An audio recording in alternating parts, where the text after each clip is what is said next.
భగవంతుని దూతలు యమదూతలతో ఇంకా ఇలా అన్నారు. హరి అంటే తెలియని బాలుడైన హరిభక్తులతో కలిసి హరి అని కీర్తిస్తే గాలితో కలిసి అగ్ని గడ్డిపరకను కాల్చివేసినట్లుగా అన్ని దోషాలను పోగొట్టుకుంటాడు.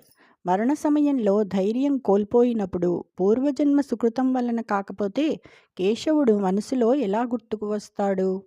నిరతంబై నిరవధ్యమై నిఖిల చిన్నిర్మాణమై నిత్యమై నిరహంకార గుణాఢ్యమై నియమమై నిర్దోషమై నట్టి శ్రీహరినామస్మరణామృతం బితడు ప్రత్యక్షంబు సేవించెదా మరణాంతంబున నిట్టి సజ్జనుని ధర్మం బేల వ్యర్థంబగున్.